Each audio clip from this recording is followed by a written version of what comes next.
Hey, Coach. Super excited you found us on YouTube.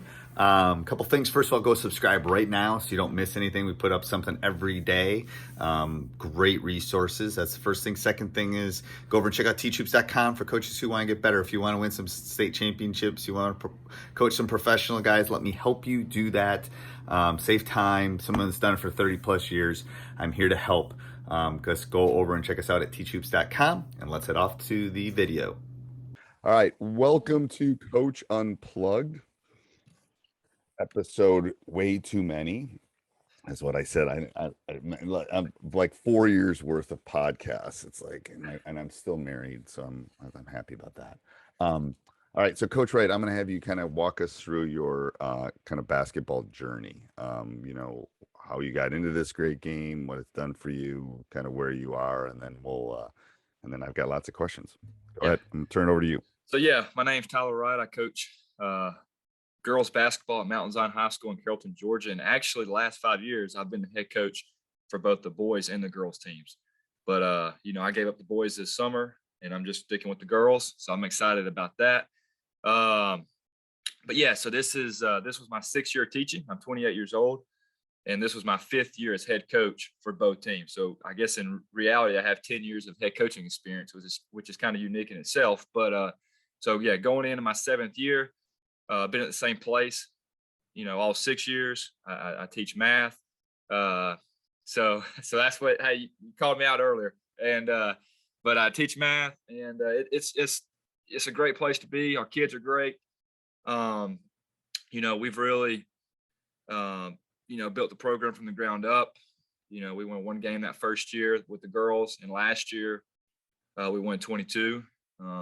First ever region championship, first ever home playoff game. So just a lot of first. And so I'm proud of what we've done, but it all starts with great kids who have bought in and do things the right way and just love what we do. We operate, we try to be different than most programs, most coaches, most players. And I think our kids have really embraced that.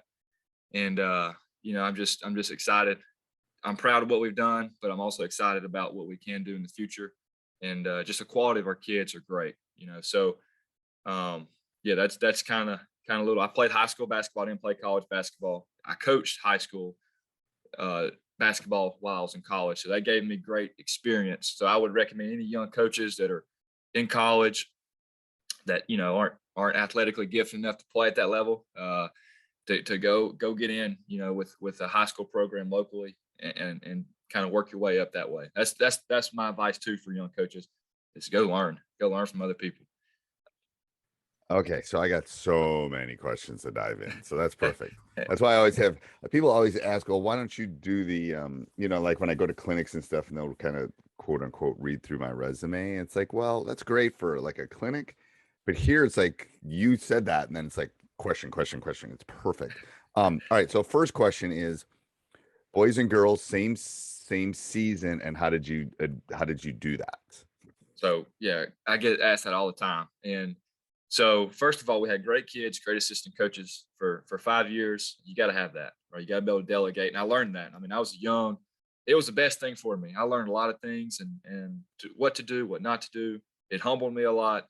I really had to work on time management. I mean, really scheduling 2 programs at the same time so they never overlap. Like a lot goes into that.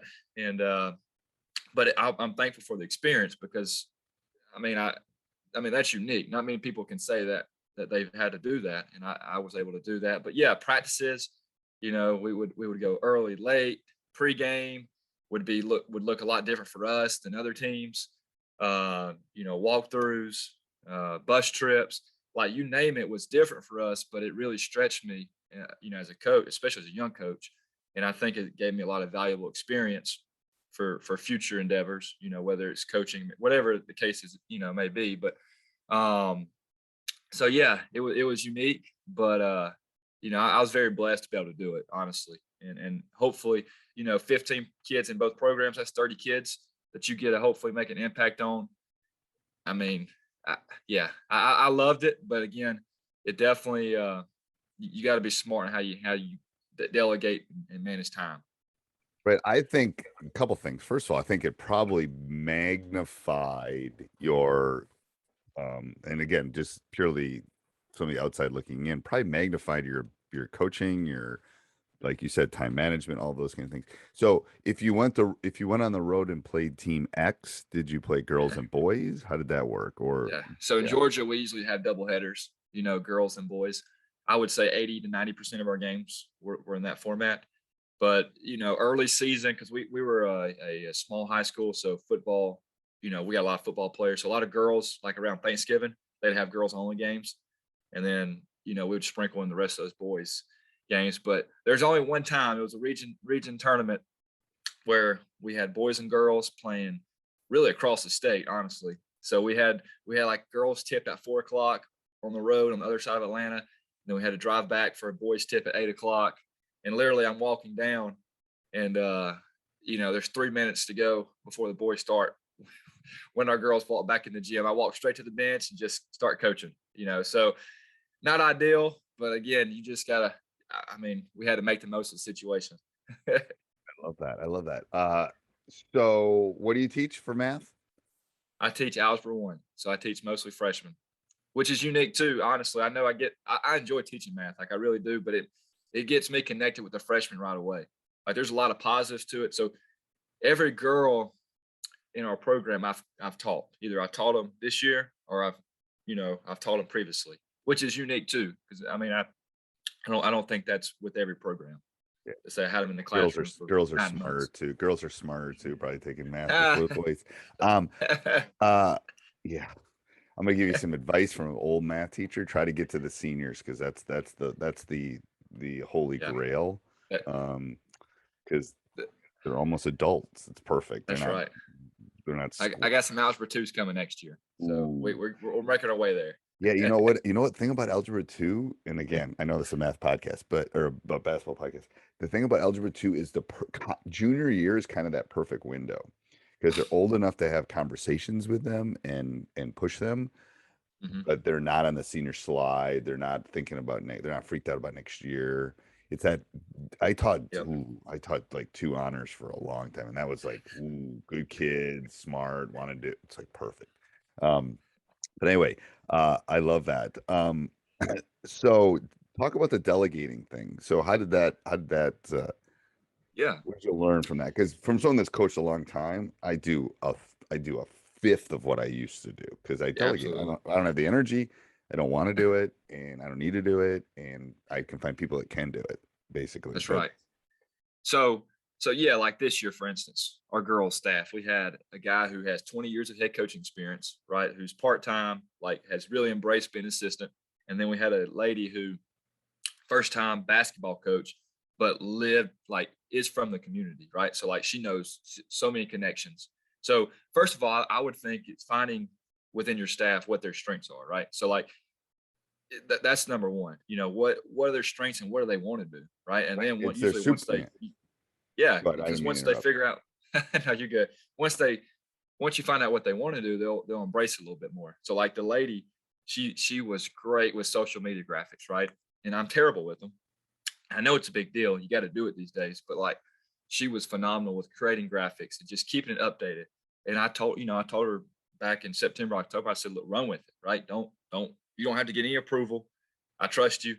Just go with it, right? And she kind of just took that on, and I think I saw her confidence grow too, not just in that role, but just within the program.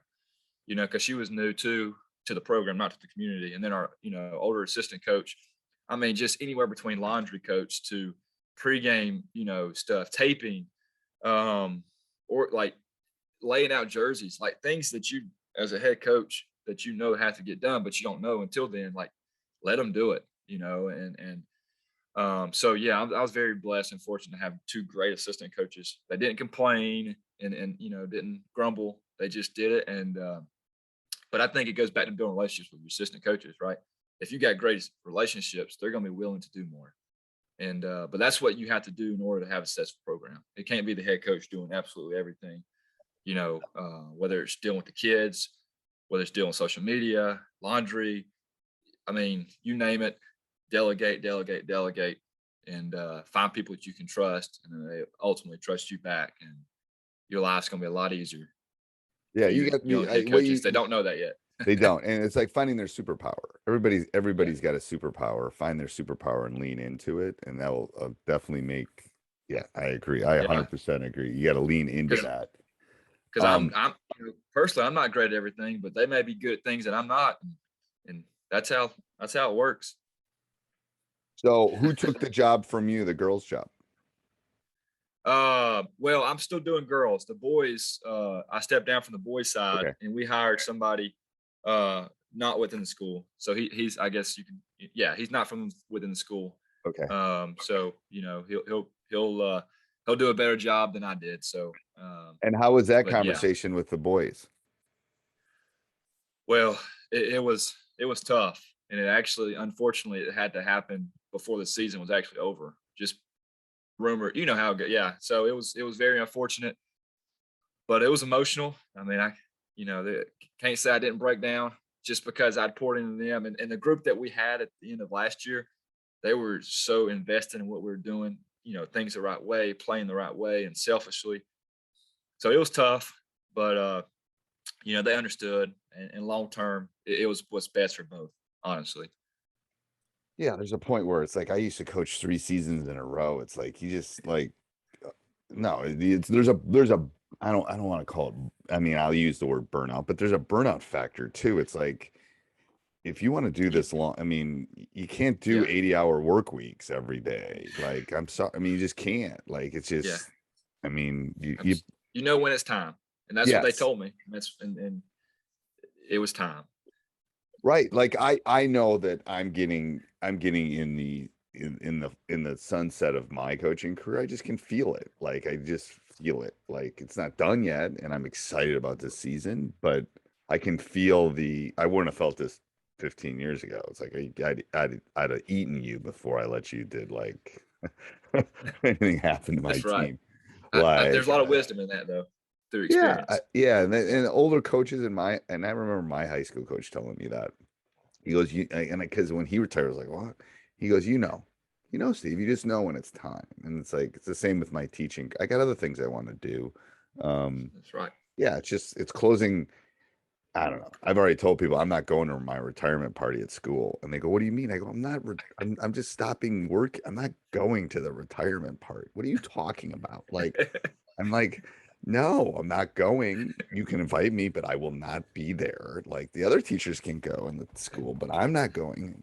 They go, what do you mean? I go, because I'm just closing one chapter and I'm opening the next chapter, and I'm That's not right. dead. I'm not like, what are you talking about? Like, I hate those things.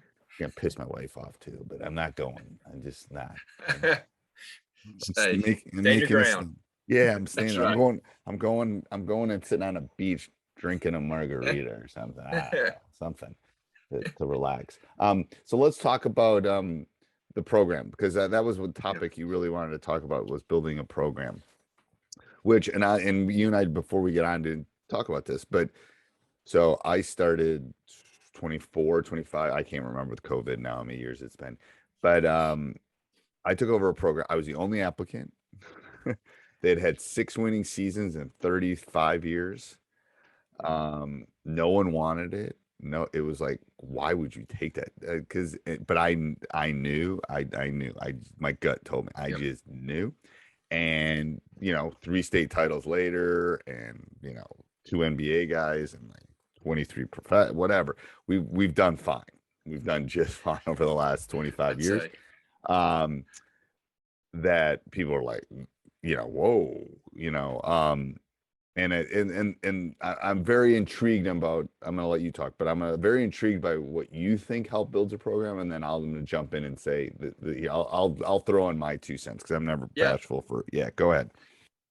Well, it's very similar, Coach. When I took over the girls, it was actually in July, late June, July. So summer ball had already passed, and but just like you, just something sparked my interest. I kind of saw what we had coming up, the potential, and but when I was contemplating taking it or not, like there was people trying to talk me out of it. Like, what are you thinking? And then when I took it, they even said, bigger, what are you thinking?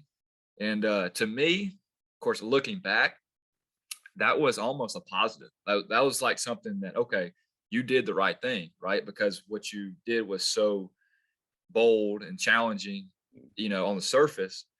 But no, we just had I just something within me kind of believed that we could get this thing going in the right direction. And so that's kind of the backdrop to taking the job. And in the first year, coach, we were 1-24. We were, I mean, you are what your record is, right? You are. It's horrible about this job. Yeah. I've had one losing season in my coaching career, and it was my first season. We were 7-14, and I don't know if I've said this in the podcast. Great kids. They're not kids anymore. They're in their 40s now, but great team, great whatever. Oh my! I think I had 3 dentists on that team. Like, we would have won the math league. We weren't gonna win a basketball league. We were like a bunch of like, oh my God. But I mean, we were mathletes. We could have had mathletes on the thing rather than hoopers. Like, it was just playing the wrong sport, huh? It was bad. But it taught me a lot. And I've said this story before. I sat in with Bruce Diamond, who rest in peace, in the locker room after we lost in our regional game. We go regional, sectional, state is the way we go. But we lost in the regionals, and we were 7-14. And I remember sitting in that locker room going, I can't do this. We were horrible, blah, blah, blah. And we were in Western Wisconsin. So we were like an hour and a half away from Madison. And he goes, I remember him saying in that locker room, we'll figure it out. We won't do this again, blah, blah, blah. And, I'm sitting there. I'm like, my early 30s, late 20s. It's like, and I can't do that. He got me on the bus, and he goes, we'll figure it out. And we literally figured it out in the 2-hour bus ride. We figured out we can do this, and we can do this, and we can do this, and we can do this. And that's been our blueprint since. It's like, this is what we are, and this is how we do it. COVID screwed it up a little bit, but anyway. But yeah, so what were your steps so you got the job? Then what? So not much success that first year, but I tell you, it's kind of similar to you. We had great high character kids. Like, we had 2 seniors in that class that came to practice every day with a positive attitude and enjoyed. Hold on one second, Coach. You're kind of like I can hear you, but you're kind of okay. There you go. That's better. Not better. Okay. Yeah, it was almost like you were a robot. Okay. So go ahead. Keep going. So start over, because I'm gonna have to pull that out. Sorry about that. Okay, no worries. So yeah, we didn't have much success that first year, but we had 2 great seniors who were high character, competitive, did things the right way, that set the tone every day in practice. And they really laid the foundation, so I was very fortunate to have seniors like that. Like, we didn't have to get rid of seniors. Now, we had to get rid of some players, but not those 2 seniors. And they loved being coached hard. They loved how we were doing things, and the time and the intentionality, and just everything that we were doing that, might have been a little different for them in the past. So they felt something different. And Coach, we won 1 game that year, but that might have been my most enjoyable year. Take away the wins and losses, because you could see things changing. You could see them starting to believe in themselves. You could see them, even though the results weren't coming, things were changing. And all you had to do was be around us for 10 minutes at practice. And so that was very rewarding. And we knew something special was brewing, even when nobody else did, right? At that point, everybody was telling me, because I was doing both, hey, get out the girls. What are you doing? And I'm like, no, like, I enjoyed it. I had fun, and I could tell they learned, and they were getting better, and they were believing in themselves.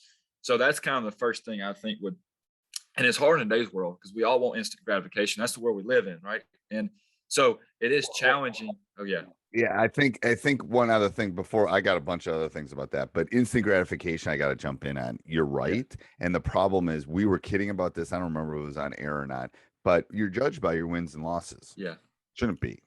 We're high school coaches. You shouldn't be. We should be judged on whether we're teaching them to show up on time and be good young women or young men or whatever it is we're teaching. That should be more important, but it's not. The world we live in, it's not.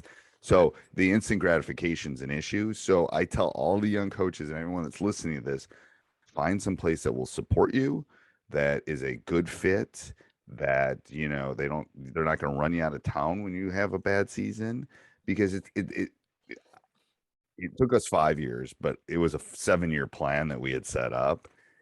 It doesn't happen overnight. There is a building time thing to go on if you want a winning program. Yep. And anyway. Yep. Okay, I didn't mean to So, interrupt, but I had to jump in on that one. Yeah.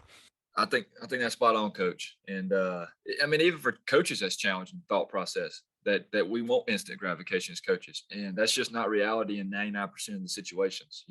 So and that being okay with that and embracing that, and still trying to change the culture, behind the scenes. So we felt a lot of momentum going, and then going into the second year, we lost those 2 seniors, but we had another good senior class of 2 or 3 seniors that kind of just paved the way too. And we won 4 games that second year. Now, granted, we had a really talented freshman who got hurt, missed the whole season. So we that hurt us. I mean, wins and losses, but Coach, we were still heading in the right direction culture wise. The way we competed, we'd get so many compliments from other coaches, like, Coach, you're not winning games, but they are playing their tail off. And that as a coach, especially with somebody that talks about, that's the word we say all the time is compete, come to our practice. Like, so to get that from opposing coaches, even though you may get beat by 20, like, they can tell that your girls are just really, really playing hard, for the whole time, regardless of the score. So, but it still was like under the radar. Nobody was really, thinking about us or talking about us, which was fine. But we knew things were turning. And then the next year we won 11 games, right? And then finally our breakthrough came 2 years ago. We won 21. We won the first ever state playoff game in school history. Advanced to the state playoffs for, I think, only the second or third time in school history. And then this year we won the first ever region championship, most wins in school history. So but it was so rewarding. And I think those first, my first year, my second year, I think those players, I try to thank them all the time because they changed the whole thing. And they could have rejected what we were trying to do. We weren't winning. So they could have come in and said, what is this coach doing? We aren't winning. But they didn't. They believed in what the messages we were preaching. And I think they realized, though, that as a coach personally, it's not and I know you hear this as a coach, it's not about wins and losses because you've already said it. But I think even as adults, but as kids, when they get around somebody where they really believe that, right, that's genuine, it's not just lip service, that they change their whole attitude towards everything, right? Because it's not about wins and losses. It's about developing young people. I always tell our kids, we want you to be a better person because you're in our program. And we tell the parents that too, but that's so true. And if they leave our program that way, then we've been successful, right? I can lay my head down at night and know that we did a good job. And the wins were just a byproduct of doing things the right way. But also, I think by us going through bad times, it humbled me as a coach, right? Big time. So I'm way more humble now. But also, I think it laid the foundation more sustained success. Because we've been there and done it, and it makes us appreciate winning more. And when we have good teams and when we are successful, and all the stuff that comes with it, right? The media stuff, the recognition, nobody would have thought that 5 or 6 years ago. So, there's pride in that too, that we, and it's not us. We have built something that nobody really envisioned we could. And we just, we want to keep it going and not just wins, but just how we do things. I just want to make sure we keep the culture and how we operate on a daily basis the same. When we won 1 game and then we won 22 games, nothing changed within our program, which was cool, and so yeah, it's just, you got to be patient. And like you said, it takes time, and that's okay. It's okay. And just try to do things the right way, and eventually it'll work out for you. No, so a couple things. So yeah, I think for young coaches who are listening, it's when you're building a program, there's a lot of hard. Hey, Coach, hope you're liking the video. If you are, subscribe down below. That would be awesome. That will help us get noticed all over the web. Also, make sure you subscribe and hit that little bell up above. You get a notification when we put a new video up every day. That's good. Also, make sure you go over and check out teachhoops.com for coaches who want to get better. Decisions that need to be made early. Yeah. I cut one of my assistant coach's kids. Not sure I'd do that now if I was back there, but there were some things I did. I mean, there were literally I got the job and there were people calling 12 hours later, like, what the hell did you just do? Like, why are you hiring this guy? So like, there's just some things you have to do you have to make those hard decisions. Yeah. Yep. Um, to, I would refer to it as draw the line in the sand because Yep. to be honest with you, not that something was broken before, but you have to go, well, this is what we stand for, and this is what we are, and this is what we're going to do. And Yep. it might be wrong, might be. I don't know. But that's what you got it, because you got to almost turn off the lights and turn them back on. You got to Yep. reset the computer. Yep. You got to do something because if you had 6 winning seasons in 35, something ain't working. Yep. In 35 years, the stats teacher in me says there should have been some hoopers that came through in 35 years at some point that you could win some games. But something was not working. So you got to figure out what that was and then reset it. So that's the first thing. Second thing is I would agree with what you were saying about my two best coaching seasons was this year, because we were 13-10 and we didn't play the previous year. So it was a reset, like a total reset. Like we were not very good until after Christmas. But I hadn't coached any of them. So it's like, who's this guy? What's he talking about? This season, and then my second season when we were 12-10, we went from 7-14. I mean, literally 12-10 and 13-10 were probably my two best coaching seasons. And I've gone 27-1 kind of thing. It's like whatever. But I think that's kind of that perspective of setting the funding. And I agree, and I can tell you, and again, hopefully this is helpful for people when they're listening. The similarities is I had a group. And it's one of my biggest regrets in coaching is we were undefeated the entire season. We lost in state finals. We ended up winning it the next year, but we lost in state finals. That was the best record ever in school history. And it was our first state tournament appearance for the school. And I was a young pup and I didn't know what I was doing. And it's like, we don't lose that game now Yeah. at my age. We just don't lose that game because I know more.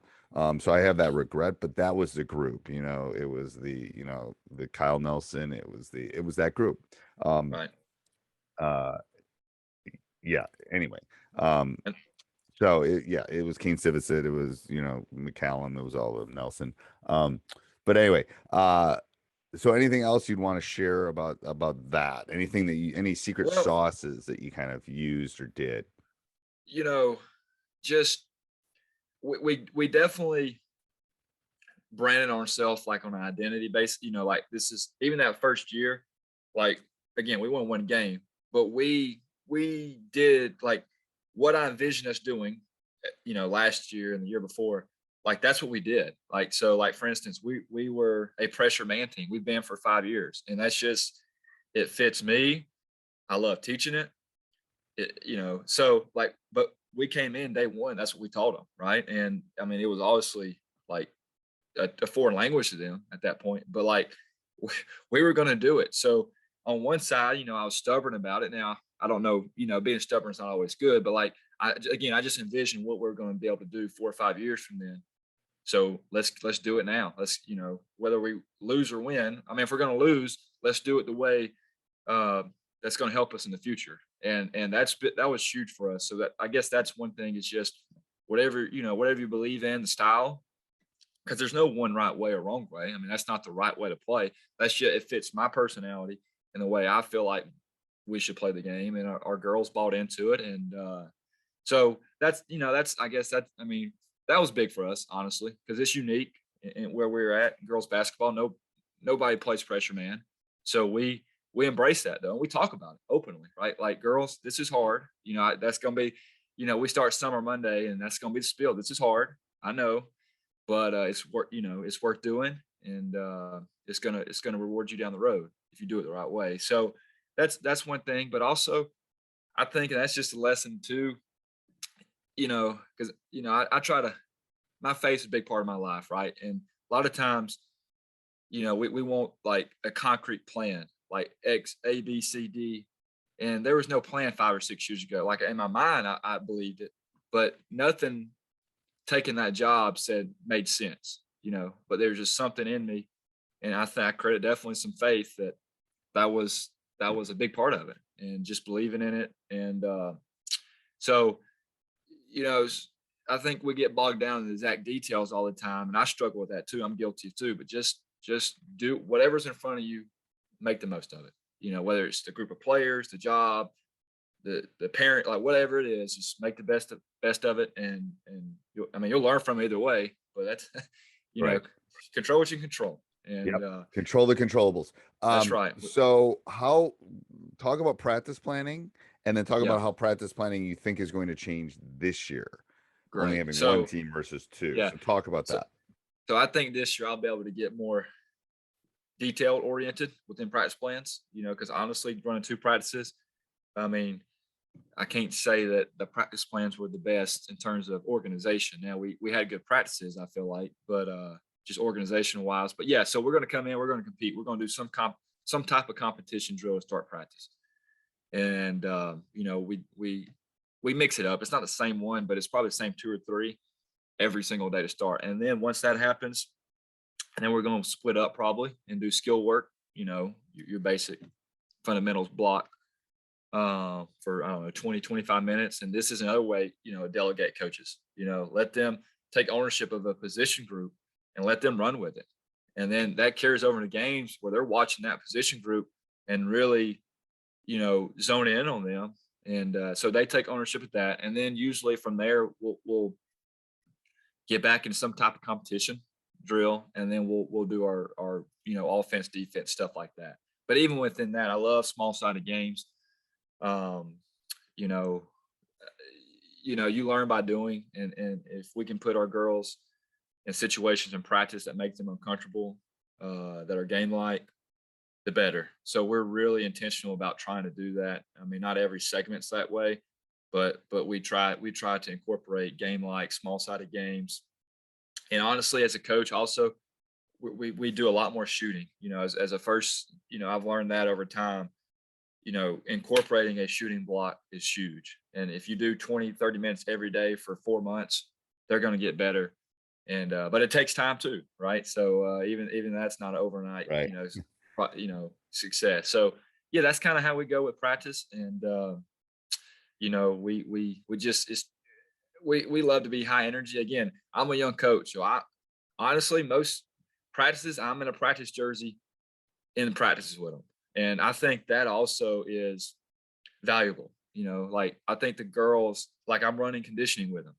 And so I think that speaks volumes to them. And I just think it's a positive. And I know not everybody can do that, and situations are different, but me right now, I'm able to do that. So I'm going to continue to do that. And so it's fun too. It keeps me in shape. Okay. So I haven't asked this question in a while. So let's say you're coming to a clinic and you're going to talk. What one topic would you talk about and why? That's great. So I think one topic may be this topic, building relationships, building programs. That's what I feel like I'm best at. Not best at. That's a strength of mine, right? Building relationships, getting them to play hard, right? Getting them to compete, getting them to believe in something bigger than themselves. I really enjoy that. I guess basketball wise, X's and O's, again, I love pressure man, and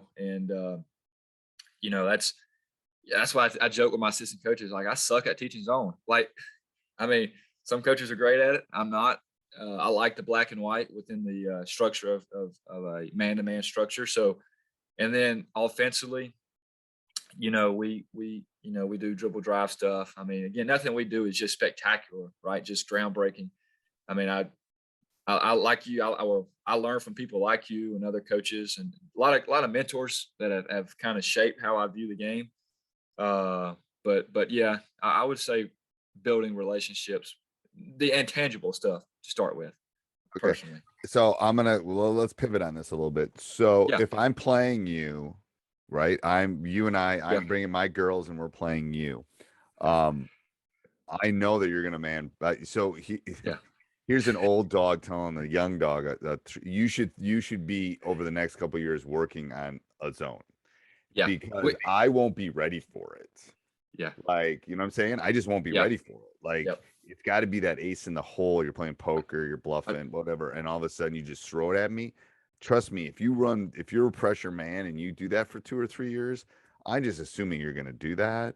And then all of a sudden you throw a matchup zone or a 1-3-1 at me. I mean, I'm not ready for it. Like, I'm yep. just saying, the first time, it's that I, one thing that can, I think, I, I wouldn't go because it's high school. You only have them I, for a I few totally months. agree with you, Coach. Yes. Yeah. In my Yeah. first year, this is kind of the evolution of me too. I was so like, I don't think we played a single possession zone, right?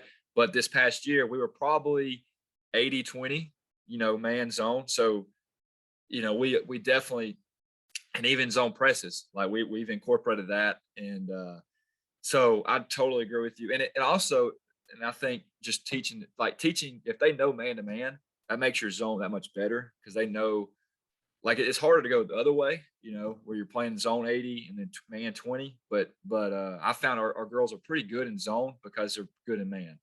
And but no, I agree with you, Coach, at all. And that's something that we're definitely continuously trying to figure out. Put our kids in a position to be successful. Zone wise. How much zone do we do? At what times? So that's a great point. I totally No, agree with you. no, I think that's a pivot. Coaching failure. Do you have a coaching failure that you would want to share? Something game wise or coaching wise or parent wise or anything that so someone could learn from. A lot of failures. So first of all, I'll be the first, and that's why I tell everybody, like, I'm not perfect. So, I make ton of mistakes. I mean, I could go down the line between playing, as specific as playing, your top players with foul trouble, right? Like, I think you know, I, I put and that's what I told her after the games. Like, I put you in a bad situation. I take fault of that, putting her out there with fouls and difficult situations. So that's one thing, that I would, as a coach, I've learned, dealing with fouls and those situations, game situations, I guess, because every game's unique, right? But also, I think you gotta, as a head coach, maybe it's not the best way to put it because you don't. There's always things that pop up, right? Like putting out fires, like things that are way out of your control, right? And I thought when I was a first, second, third year head coach, I thought that was unnormal. Like that doesn't happen. Like, and that I was going to be able to fix everything that came up, and just not reality. And that's okay. Like, but things pop up during the season, out of season, that just are way out of your control, and that you can't necessarily fix, but that you have to deal with, right? That you have to address, that you have to, figure out a way to turn it into a positive. But yeah, that's probably something that I got into coaching thinking I would be able to fix everything, and that's just not reality. And also not adding stress to your own life by things popping up that are out of your control. You can't let that lower your well-being because things happen, and that's part of being a head coach that you just don't know until until Right. you go through by doing. I think Like, that's but the that's quote reality. that's the quote of the podcast. You don't know until you know. Like you just like it's like I can tell you whatever, but until you go do it. Um, is there one thing you would change about the game? Oh well, uh, that's a great question. I don't know if I've ever been asked that, but in Georgia we are going to a shot clock, right? So I think, like, personally, I like that. So that adds more strategy and more potential possessions, and just so that's a positive. I think the direction of the game's going. I would love in Georgia for them to to be able to advance the ball with a timeout like they do. And I know everybody doesn't agree with me but I think that would add strategy. Sideline plays would become way more important. Who could execute. Whether it's be out of a timeout or would be out of a timeout, but on the side. But yeah, I don't know if there's one big thing I would change. Other, those things are common, probably answers that you hear. But yeah, basketball has done so much for me.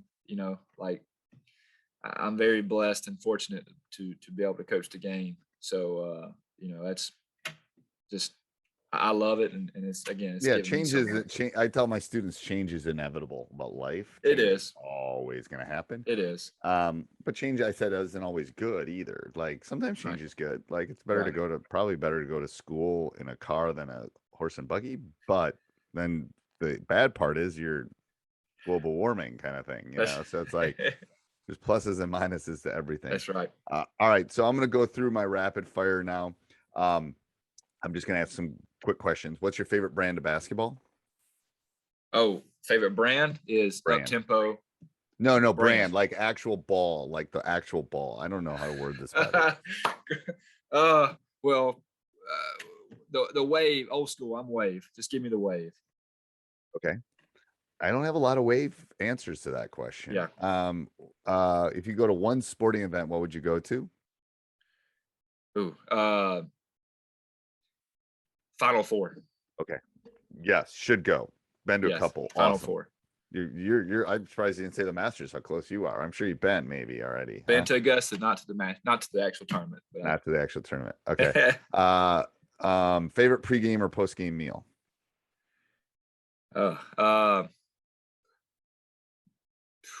Great question.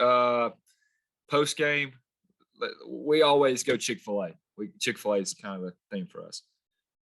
I do too. It closes at 10, so I tell the officials sometimes they gotta stop blowing the whistle. One word to describe your ideal player. Competitive. Okay. One thing you do to relax. Read scripture. Okay. Do you have any superstitions?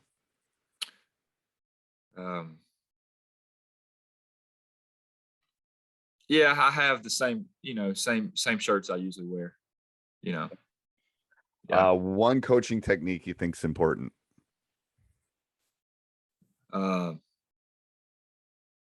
Empathy. Okay. You get your perfect player in 5 words or less. Competitive, unselfish, resilient, high energy. Okay. Best basketball player you have seen in person. JJ Redick in college at Duke. Okay. Best player of all time. Michael Jordan. Okay. One basketball resource you use.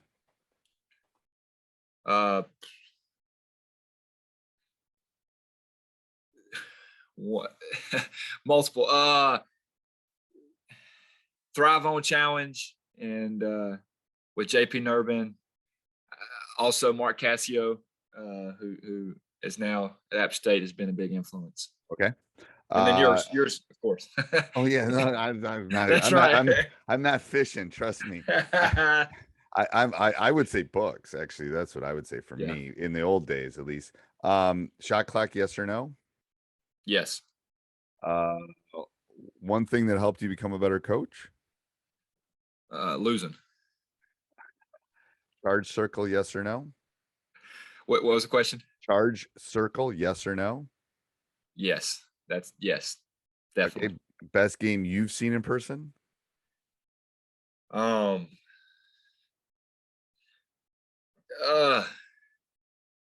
Probably. Great question.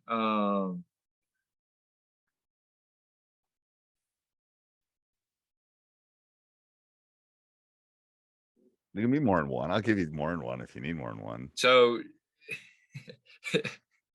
this year, funny. I'm a Tennessee football fan. We went to Tennessee Ole Miss game, and that was the whole Lane Kiffin golf ball situation. So not interesting game. Let's just put it like that. Okay, I'll take that. Quarters or halves? Quarters. Okay, so I'm going to stop for a second. I'm surprised by that answer, considering the type of style you like to play. So quarters, now that they reset fouls every quarter, they changed that rule in Georgia. Yes, so we get every quarter they reset fouls now. So that helps us. Not for the players, but for bonus teams. Yes. So it's less of a free throw shooting match now with quarters. It resets. The bonus is 6 fouls for every quarter. The double is 8. hardly ever do you get to 18 fouls a quarter. You know, if you do that, I mean, that's The game's got to get a lot more physical. advantage us.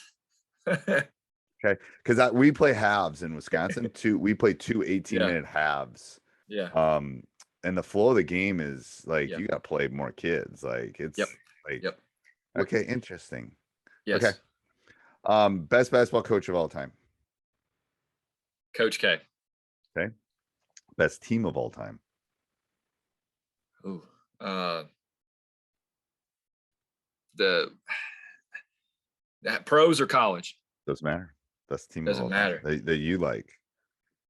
I would say the 90 Bulls when they won 72, and even the Golden State, you know, when they won 73. You know, like that's hard to do. How do you argue that? Jump ball, yes or no? I could take it or leave it. Yep, Yes. that's my sole purpose in life is to get rid of the jump ball. Yeah. They're not any good at throwing it, and there's one a game, and we don't spend any time. I could do without it. Right. The COVID year, we didn't have it in Georgia 2 years ago, it should be gone, and the visiting team should get the ball, and that should be universal. That should be universal everywhere. And so let's go. Well, because these officials are horrible at throwing the ball up. I could support that. I get behind that. Yeah. One book you'd recommend.